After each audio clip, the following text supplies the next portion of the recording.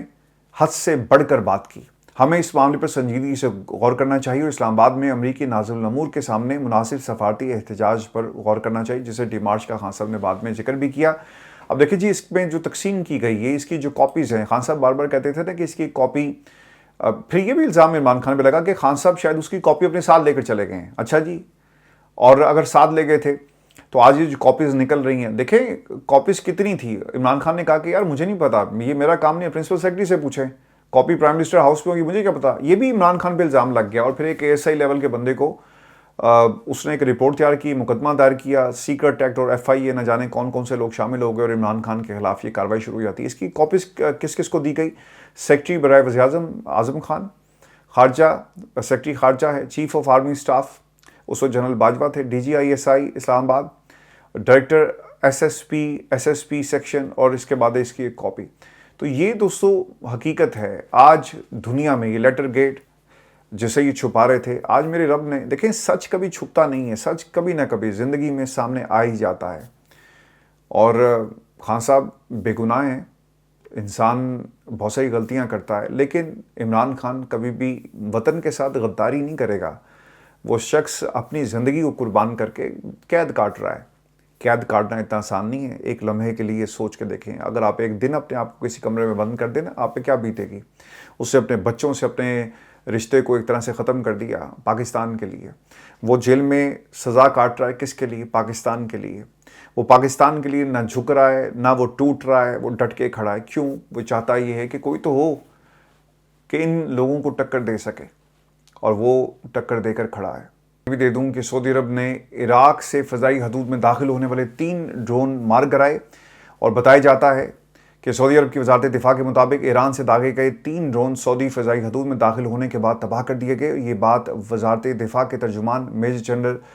طارق المالکی کے حوالے سے بتائی گئی ہے۔ ترجمان کے بیان میں کہا گیا کہ سعودی عرب مناسب وقت اور مقام پر جواب دینے کا حق محفوظ رکھتا ہے، اور بیان میں یہ بھی واضح کیا گیا کہ سعودی عرب مملکت کی خود مختاری، سلامتی اور اپنی سرزمین پر شہریوں اور رہائشیوں کے تحفظ کے خلاف کسی بھی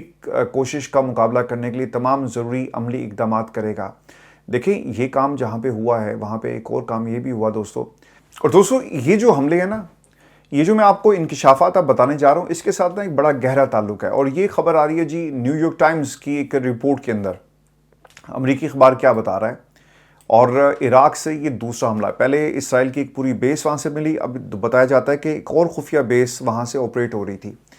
اسرائیل کی جانب سے گزشتہ برس ایران جنگ سے قبل بھی عراق میں خفیہ فوجی اڈہ قائم کیے جانے کا انکشاف ہوا ہے۔ امریکی اخبار نیو یارک ٹائمز کے مطابق اسرائیل نے ایک اڈہ عراق کے مغربی صحرا میں فروری میں شروع ہونے والی جنگ کے لیے استعمال کیا، جبکہ عراقی حکام کے مطابق ملک میں ایک دوسرا اسرائیلی اڈہ بھی موجود تھا جو جون 2025 میں ایران پر اسرائیلی حملوں کے دوران استعمال ہوا۔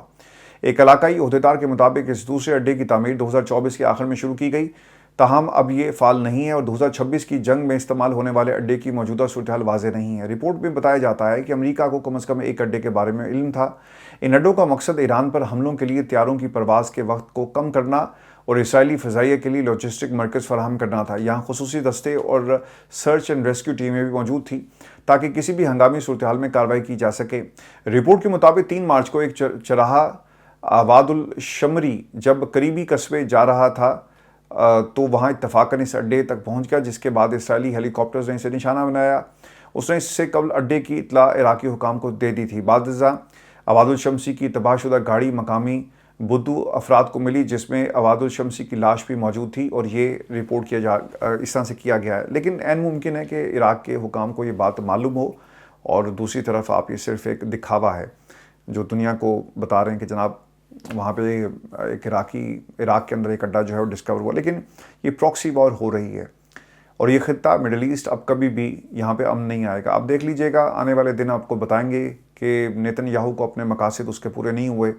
مغرب مسلمانوں کے خلاف لڑ رہا ہے۔ دنیا کے اندر جو بھی مسلمان کی بات کرے گا آپ دیکھیں کہ اس کو راستے سے ہٹا دیا جاتا ہے۔ جو بھی اپنی علاقائی خود مختاری اور امریکہ کے کیمپ سے نکلنے کی بات کرے گا، اس کا حال عمران خان جیسا ہوگا، اسے غدار ڈکلیئر کیا جائے گا، اس کے خلاف 300 سے زائد مقدمات ہوں گے۔ اور اگر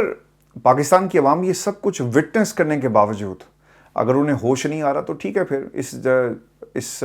مہنگائی کے دور میں روزانہ جنگ لڑیں، بھوک کی جنگ ہے، روزگار کی جنگ ہے، بہتر مستقبل کی جنگ ہے۔ یہ فیصلہ آپ کا اپنا ہے۔ اپنا خیال رکھیے گا، اجازت دیجیے، اللہ نگہبان۔